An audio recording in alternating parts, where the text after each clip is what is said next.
Well, praise the Lord, hallelujah, and thank you, Jesus. It's around that time right here on KAZ Radio where we have one of the most hottest shows I keep wanting to say every single. One day you're going to be every single, but right now, every other Saturday at 12, none other than my friend, and 11:30, my friend and yours, Minister T.C. Thomas. Brother, I'm so sorry. I'm just so happy to have you here. I don't know. I'm tongue-tied. How you doing, Hallelujah. man? I'm doing great. It's okay because Thank we you. all fall short at times. Amen. So, hey, we make mistakes because we human.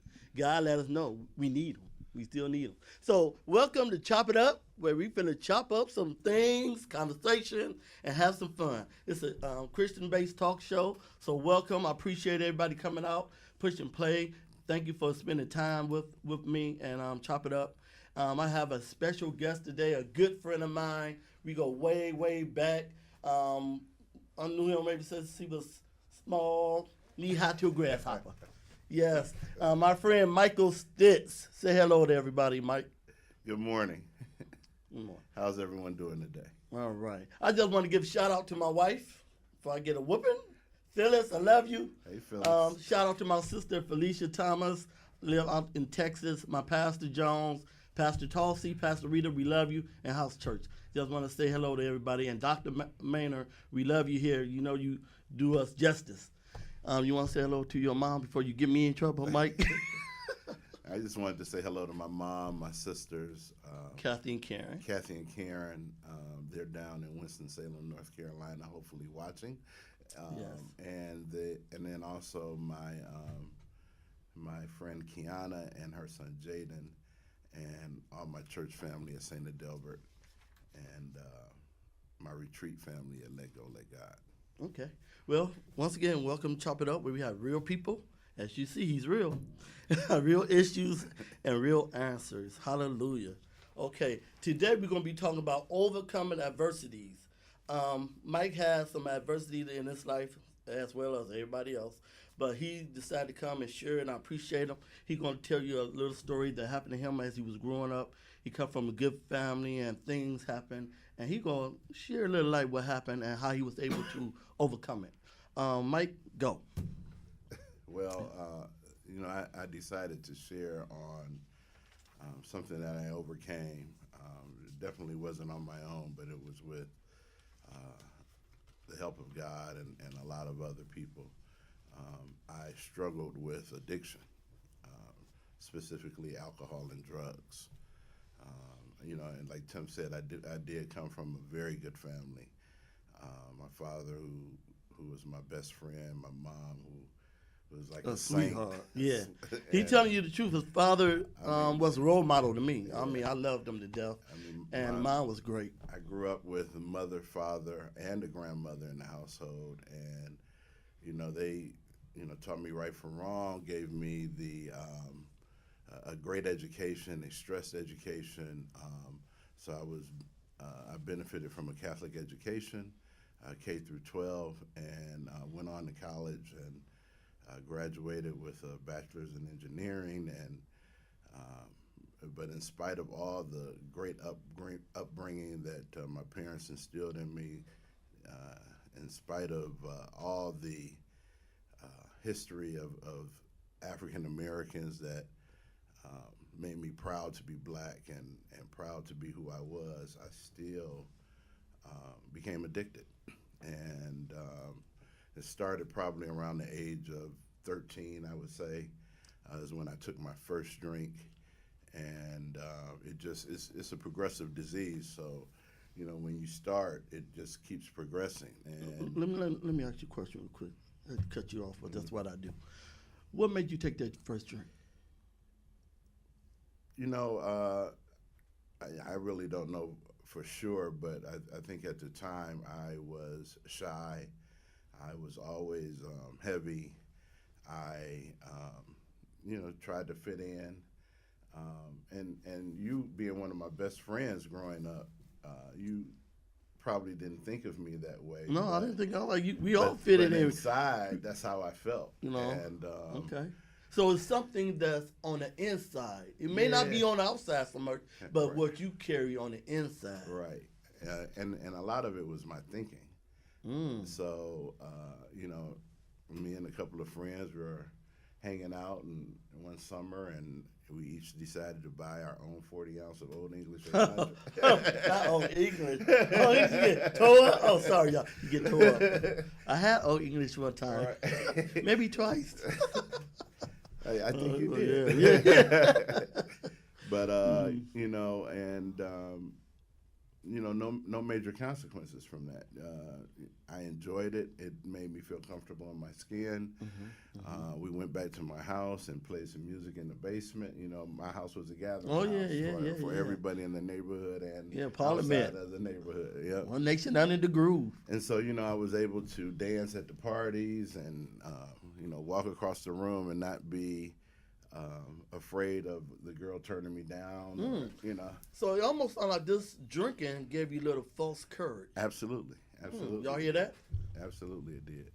And then, of course, in high school, the drinking, it was more of a weekend thing, and that progressed to me smoking marijuana. And then as I matriculated through high school and went to college, the alcohol and the marijuana progressed to. So let me cut you off. So the drinking sort of introduced you to the marijuana. And what made you take the first hit of marijuana? Because peer pressure, everybody doing it. You was already drunk a little bit. Oh yeah, you know what? Everybody was doing it. I had, I actually in high school started smoking marijuana, and it really didn't. The effect that it had on me was different than the effect alcohol had on me. Alcohol was kind of, and they say that it's a downer as well, but it just made me comfortable. Alcohol did. Marijuana made me paranoid. My eyes got red. I thought everybody was looking at me. And now let me jump in there because me and you friends, we go way back and we was cool. I didn't know you were smoking marijuana in high school. Why did you keep it from me?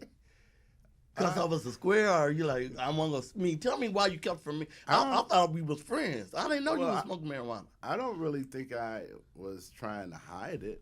I didn't know, we was tight. We all hung out, laughed, cracked jokes. Yeah. I did not know you was smoking marijuana. Another one of our good friends and I hung out all the time. And we would smoke and drink and, Well, I knew about some of the drinking because I ran across one guy, book bag, that had so many glass of alcohol, blew my mind. Like, man, what's wrong with you? But I didn't know about the marijuana, but go ahead, continue. Yeah. So when I went to college, you kind of water seek, oil or water seeks its own level.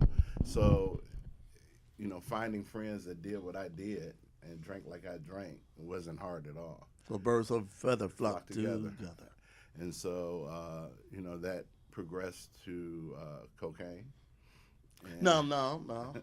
Cocaine, no. I just go, that didn't scare you? Because it scares the heck out of me. Well, especially your first time, or was you just high and you decided to go ahead and do the cocaine? Originally, I had some friends that were doing it, and, the stigma was don't smoke it, but snorting was okay. It's more I don't know if it was okay, but it was more acceptable socially. In the circles that I ran in. And that's the other thing that I think drugs and alcohol does is that it gives you a false sense of that everyone's doing it, and really it's not everyone is doing it. It's just the people that you're hanging with. It's your circle. Right. So if I got out of the circle of friends that I was with and found a new circle, I probably would have been able to avoid some of the pitfalls that I went through. That's good observation. But so when I first snorted cocaine, it was exhilarating because it did the opposite of what marijuana did. And remember, I told you marijuana was kind of a downer. It made me paranoid. It made my eyes red, made me hungry, so I ate all the time. Munchies. Right. Give me that.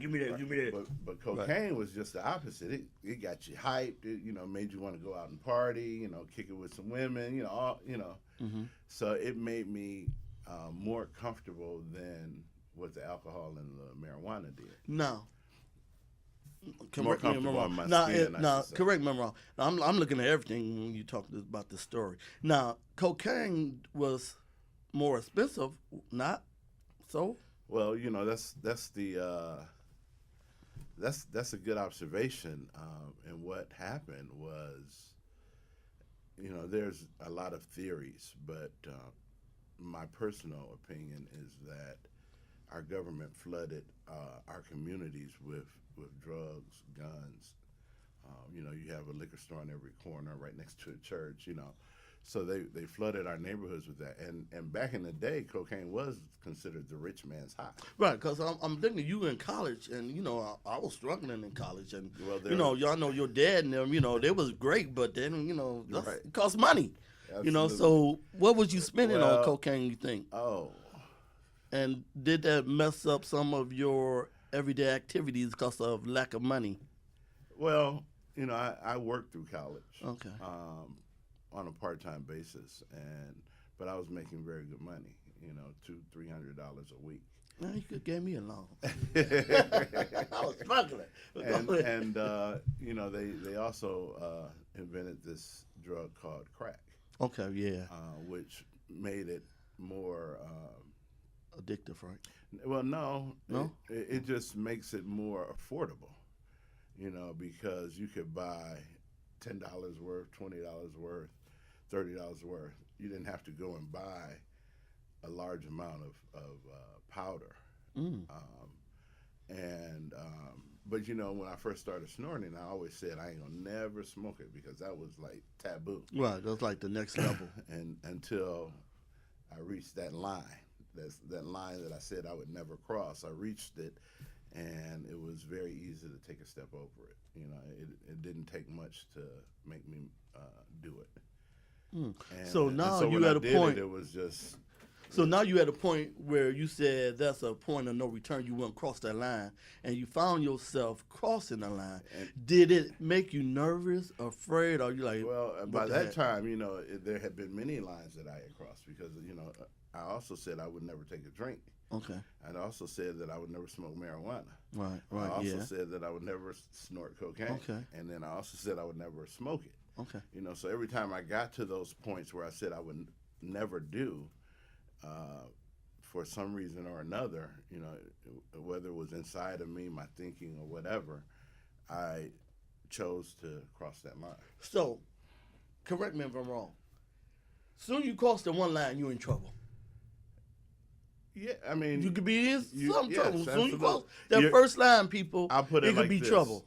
When you start, it's never gonna get better. It always gets worse. There you go. So it's a progressive disease. Okay. Yeah. So you know, I was always pretty good in school, as you Yeah, know. yeah. And so it really didn't affect my grades. I think what it did do is it put a lot of the goals and stuff that I had for myself, I put that to the side.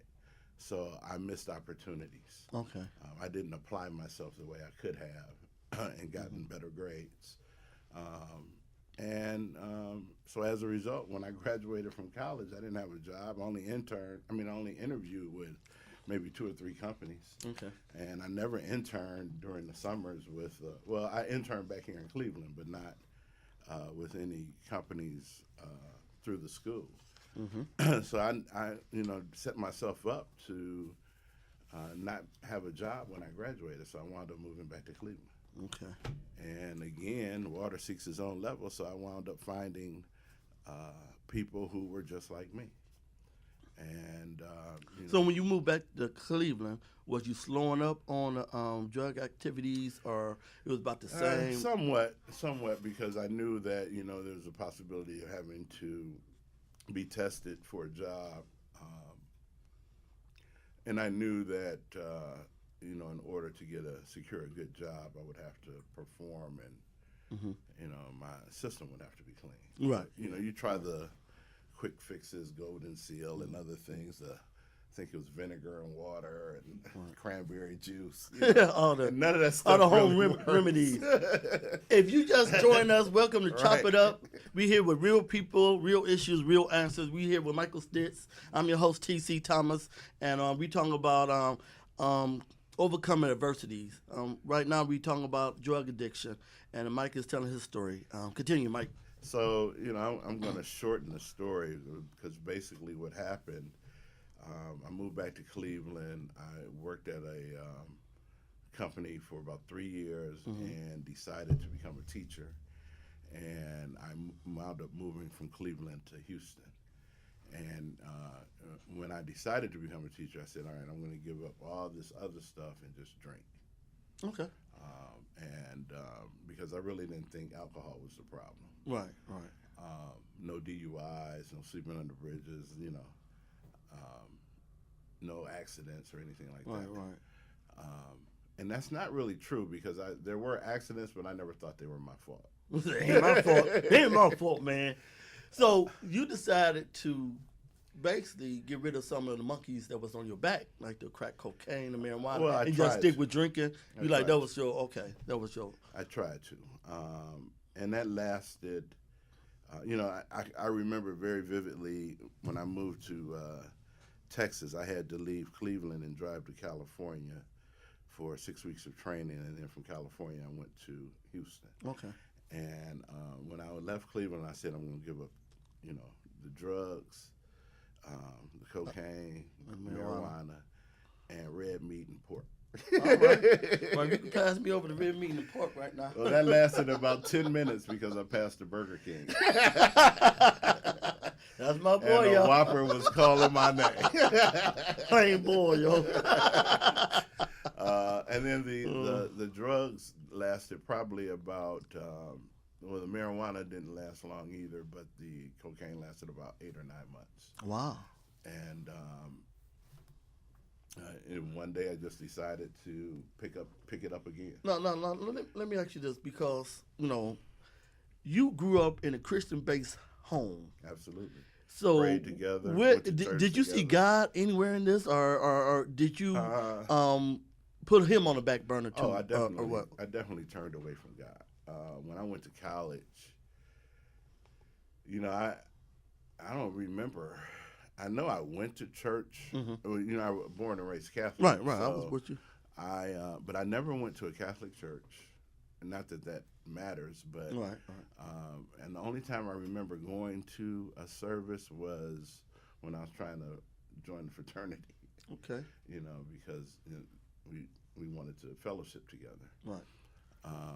But other than that, it was college was a big party. You go to school, you hit your books, you do your homework, and then you party.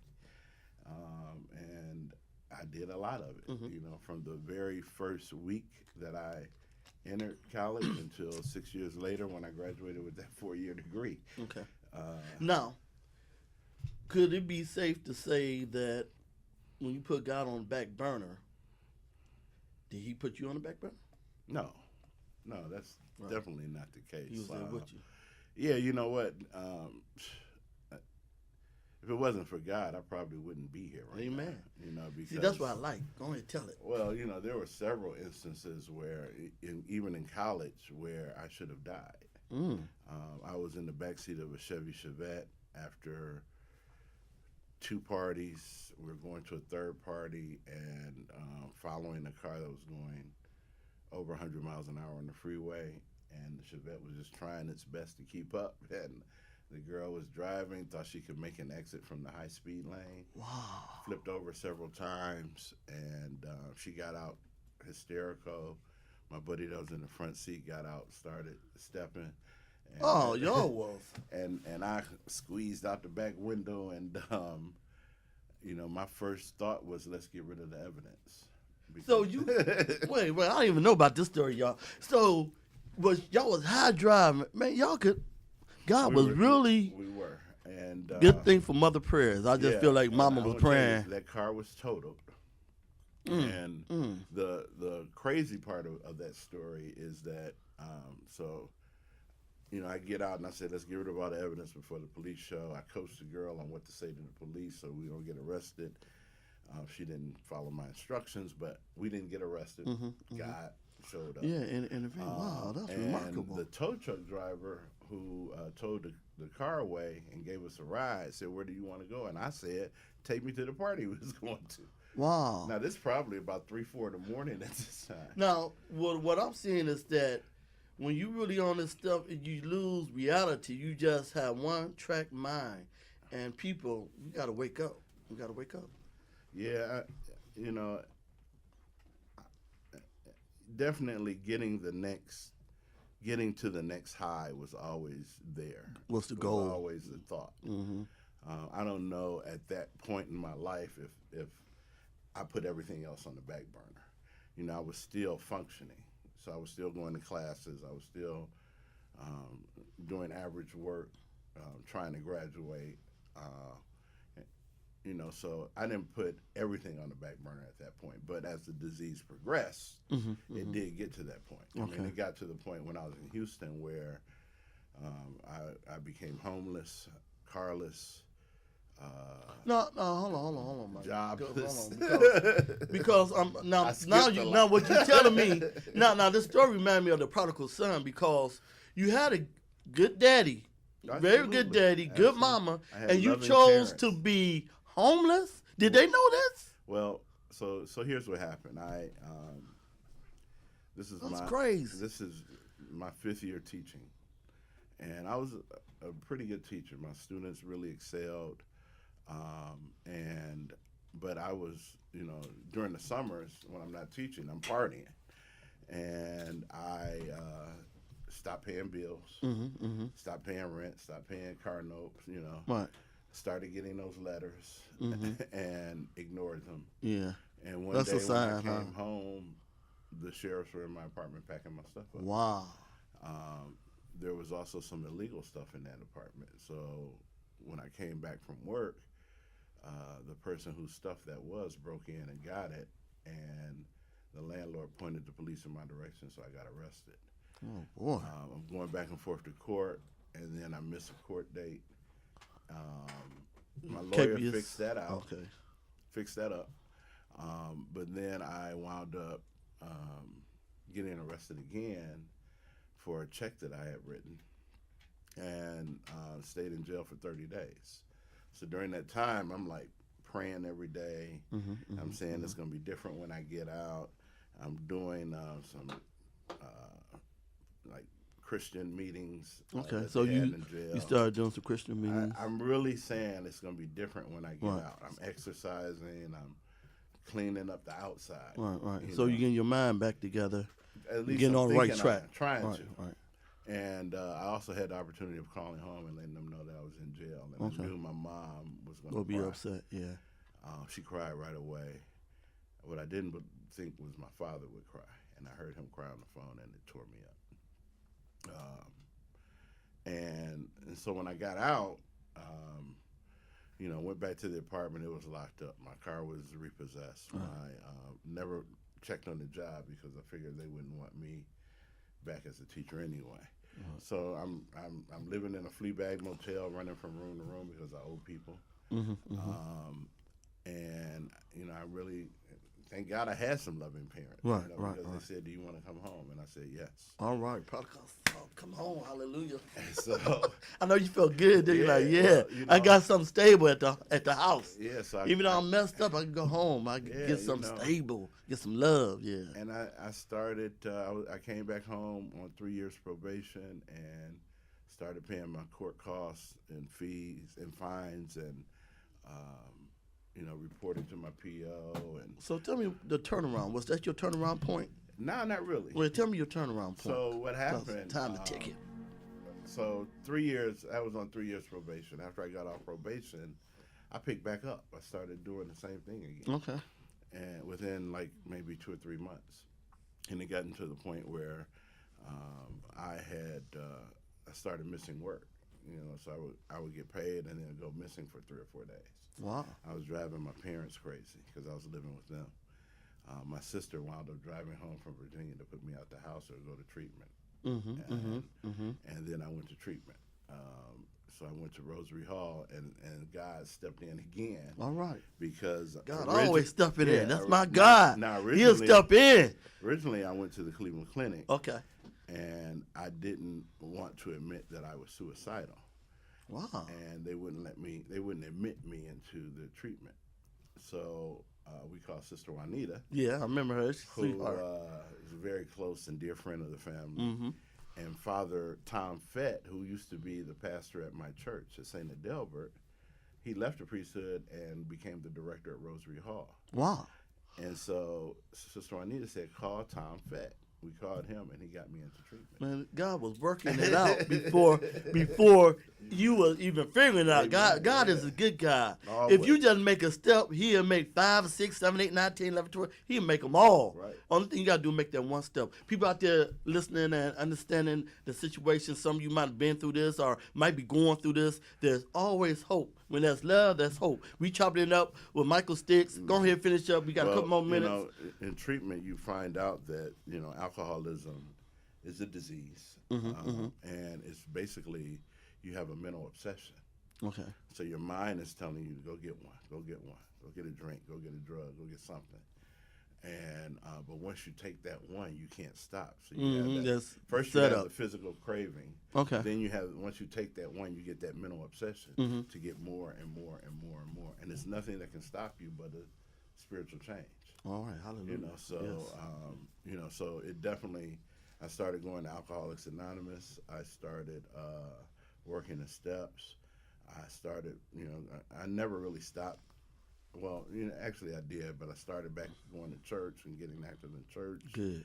And started praying, and it'll be 16 years in May. I've been clean and sober. And that's why I brought you on the show, because I been around you, I saw you, I see how you act, and I know you're authentic. I don't got time to fool around with somebody who's jiving. So people need real people, real answers. Well, and they, if you're able to do it, they're able to do it. And I tell you, the best move that I ever made, and I thought I made a lot of slick moves over the years. What's that?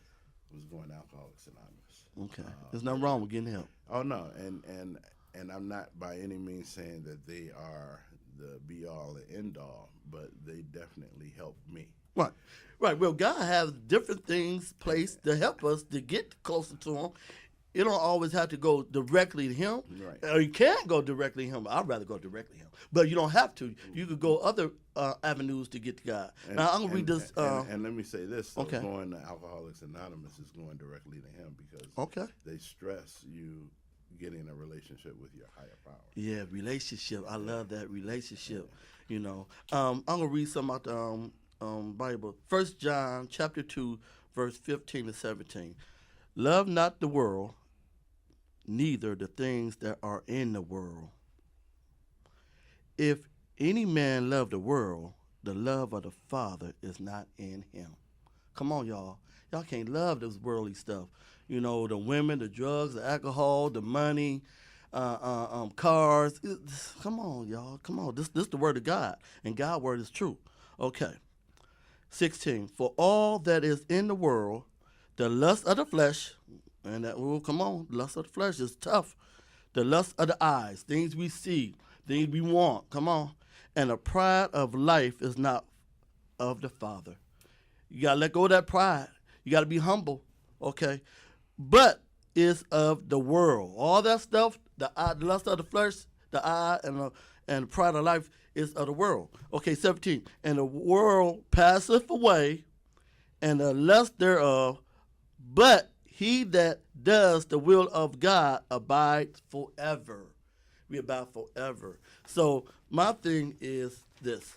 If you got problems and you don't know who to turn to, if you got problems with addiction, drugs, alcohol, weed, food, sex addiction, some of us got addiction of being mistreated.